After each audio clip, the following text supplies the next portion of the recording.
So ఏంటి P4 ఏంటి అసలు దీనికి సంబంధించి ఎవరికి క్లారిటీ లేదు. మరి చంద్రబాబు నాయుడు గారు తీసుకొచ్చినందుకు ఆయనకన్నా క్లారిటీ ఉందో నాకైతే తెలియదు. కానీ P4 అనే అంశం ఎమ్మెల్యేలే కొంతంత వాళ్ళు కూడా కన్ఫ్యూజన్లో ఉన్నారు. అసలు ఈ P4 ఏంటి, ఎవరో పారిశ్రామికవేత్తలో లేదంటే ఎవరో వచ్చి ఎందుకు ఇక్కడ వాళ్ళందరినీ ప్రజల్ని ఉద్ధరిస్తారని చెప్పేసి ఒక అంశం కూడా కనిపిస్తుంది. నిజంగానే ఇది P4కి సంబంధించి కూటమి ప్రభుత్వం తీసుకొచ్చినటువంటి ఏమన్నా లబ్ధి చేకూరుతుందా, ఏదో చంద్రబాబు నాయుడు గారి విజన్లో భాగంగా కొన్ని రోజులు దీన్ని పబ్లిసిటీ చేసి ఆ తర్వాత మూసేసే కార్యక్రమం ఏమైనా ఉంటుందా? చంద్రబాబు నాయుడు గారిలో ఒక మంచి లక్షణం ఏంటంటే తాను ఏదనుకుంటే దానికి ఫిలాసఫీ చెప్తాడు. అంటే ఆ రోజు దాన్ని ఫిలాసఫీగా మలుస్తాడు. ఇదే నమ్మండి అని చెప్తాడు. ఇది ఆయన దానికోసం ఎంత శ్రమనా తీసుకుంటాడు. P4కి సంబంధించి 2 యాంగిల్. ఒకటి, పారిశ్రామికవేత్తలు, సంపద ఉన్న వాళ్ళు పేదవాళ్ళకి సహాయం చేయడం. దీన్ని స్వాగతిస్తాం, అది మంచిది. కానీ దాన్ని నేను చెప్పాను కదా, చంద్రబాబు గారు దేన్నైనా ఒక ఫిలాసఫీగా మారుస్తాడని.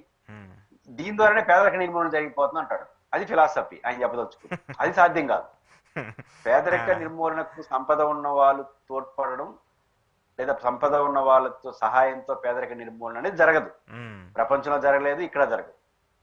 కానీ పేదరికానికి ఇతోధికంగా సహాయం చేయడం అనేది ఎప్పుడో ఉన్న మంచి కాన్సెప్ట్. ప్రజల్లో ఎప్పుడూ ఆ భావోద్వేగాలు ఉంటాయి. అంటే నాకు ఒక సంపద ఉంటే నేను తోటి వ్యక్తిగా మీకు సహాయం చేయడం, ఇది మనిషి పుట్టుక నుంచి ఈ భావోద్వేగం ఉంది. ప్రభుత్వం మరింత వెన్నుతట్టి ప్రోత్సహించి, ఇప్పుడు మీలాంటి వాళ్ళు నాలాంటి వాళ్ళు ఎవరో ఒకరు సంపద ఉన్న వాళ్ళు కొంత మన తోటి వ్యక్తికి సహాయం చేద్దాం అని మనం అనుకుంటాం.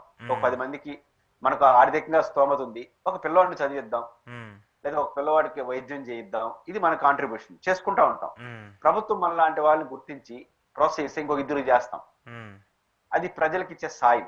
కాబట్టి ప్రజలకి ప్రభుత్వం ప్రజల్లో బాగా డబ్బున్న వాళ్ళు, సంపద ఉన్న వాళ్ళు సపోర్ట్ చేయాలనే ధోరణికి ప్రోత్సహించడం, ప్రభుత్వాన్ని దానికి ప్రోత్సహించడం, ప్రభుత్వం కూడా యాడ్ చేయడం చేశారనుకోండి, ప్రజలకి అది ఉపయోగపడుతుంది, పేదలకి ఉపశమనం కలుగుతుంది. అంతవరకు పర్ఫెక్ట్లీ చంద్రబాబు గారు చెప్పదలుచుకుంటే, దాన్ని చేయదలుచుకుంటే ఆహ్వానించాల్సిందే. అంటే ఇక్కడ ఒక పాయింట్, అంటే ఇక్కడ కన్ఫ్యూజన్ ఏంటంటే చాలా చారిటీలు ఉన్నాయి. సరే, నిజంగానే పారిశ్రామికవేత్తలు వాళ్ళ గ్రామాలను దత్తత తీసుకునో లేదంటే వాళ్ళకి ఏమైనా న్యాయం చేయాలనుకుంటే గత కొంతకాలంగా ఇదంతా కంటిన్యూ అవుతుంది కదా. నిన్న మెగా కృష్ణారెడ్డి గారు ఉన్నారు, దాంట్లో చాలామంది పెద్ద పెద్ద పారిశ్రామికవేత్తలు ఉన్నారు. వీళ్ళందరూ కూడా గతంలోనే వాళ్ళ నియోజకవర్గాలను, వాళ్ళు పుట్టినటువంటి గ్రామాలను దత్తత తీసుకొని అక్కడ కొన్ని కార్యక్రమాలు, స్కూల్స్ని బాగు చేయించడం, రోడ్లు వేయించడం, పార్కులు కట్టడం, ఇవన్నీ కూడా చేస్తూ వచ్చారు కదా. ఇంకా పర్టికులర్గా ఏంటి, ఇంకా పారిశ్రామికవేత్తలో ఎన్ఆర్ఐలో విదేశాల నుంచి వచ్చి ఇక్కడ ఏం చేస్తారనేది నా పాయింట్. అంటే ఇప్పుడు నేను ముందు చెప్పినట్టు ఒక పారిశ్రామికవేత్త ఒక గ్రామాన్ని దత్తత తీసుకొని చేస్తాడు. ప్రభుత్వం అతనితో సమన్వయం చేసుకొని ఇంకొంచెం ప్రభుత్వం కూడా యాడింగ్ చేసుకుంది అనుకో, 2-3 గ్రామాలు కూడా చేయగలడు. అంటే ప్రోత్సహించడం ద్వారా దాని యొక్క పరిధిని పెంచడం, వాళ్ళ సహాయాన్ని పెంచడం, ఇది ఎప్పుడు జరుగుతూ ఉంటుంది. కానీ చంద్రబాబు గారు దానికి ఒక ఫిలాసఫీ చెప్తున్నాడు అంతే. ప్రభుత్వం ఇంకొంచెం చెప్తున్నాడు, ఫిలాసఫీ కూడా ఇది నేనే చేశాను అంతవరకు యాక్సెప్ట్ చేద్దాం, కానీ ఇది పేదరిక నిర్మూలనకి ఇదే పరిష్కారం అనేస్తున్నాడు. ఇది కరెక్ట్ కాదు. ఎందుకంటే ఇప్పుడు పేదరికం పరిష్కారం అంటే పేదలు లేని సమాజమే కదా. మరి పేదలు లేని సమాజం అమెరికా ఉంది, పేదలు లేని సమాజం G7 దేశాలు ఉన్నాయి, పేదలు లేని సమాజం చైనా ఉంది. అంటే తక్కువ, అంటే దాదాపు చివరి దశలో ఉన్నారు. వాళ్ళందరూ పేదరిక నిర్మూలన ఎట్లా చేసినారు? ఇట్లాంటి పారిశ్రామికవేత్తల సహాయంతో చేసినారా, ప్రభుత్వ విధాన నిర్ణయాలతో చేసినారా? ప్రపంచంలో కానీ వివిధ దేశాల్లో కానీ పేదరిక నిర్మూలన జరిగిందల్లా ప్రభుత్వ విధానాల వల్ల జరిగింది తప్ప పారిశ్రామికవేత్తల సహాయంతో జరగలేదు. ఆంధ్రప్రదేశ్ లో రేపటి జరగదు. కాబట్టి పేదరిక నిర్మూలన అనే పదం వాడడం, పేదరిక నిర్మూలన దీంతోనే జరుగుతుందని చెప్పడం అనేది రాంగ్, జరగదు.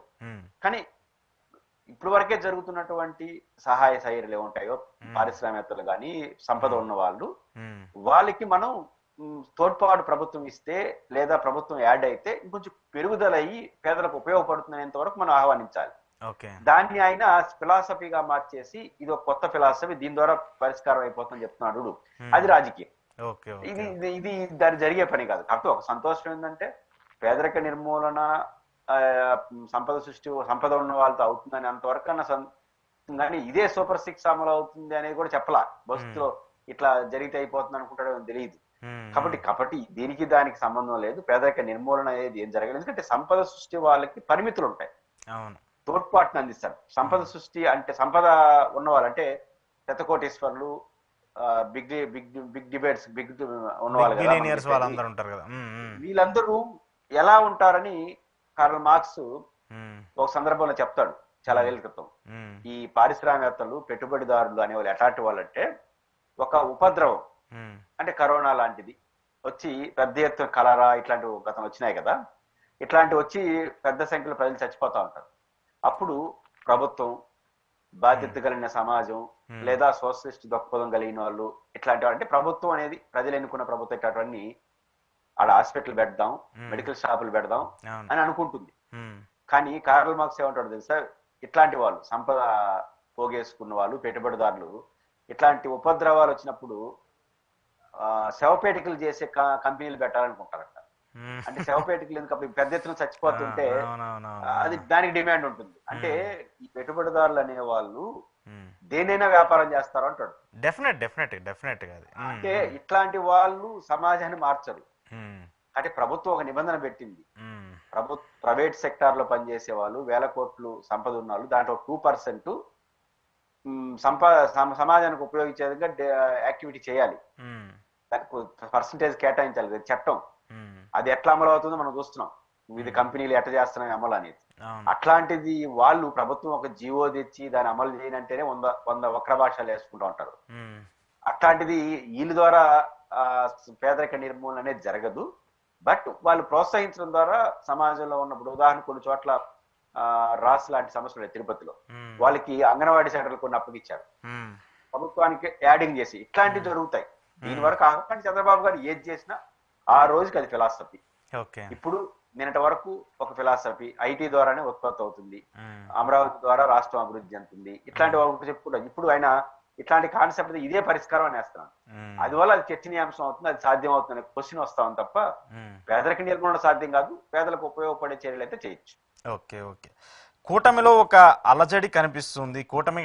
కూటమి అన్నా కంటే కూడా టీడీపీ పార్టీకి సంబంధించి గతంలో మనం చూసాం, వైఎస్ఆర్ కాంగ్రెస్ పార్టీ అధికారంలో ఉన్నప్పుడు కొరుకురాని కొయ్యలాగా రఘురామకృష్ణరాజు గారు ఎలా మారారో, ఆయన ప్రభుత్వం మీద విమర్శలు చేసి ప్రభుత్వ పార్టీకి సంబంధించినటువంటి వ్యక్తిగా ఆయన చేసినటువంటి వ్యాఖ్యలు కావచ్చు. అలాగే ఇప్పుడు టీడీపీకి సంబంధించి కొలికపూడి గారు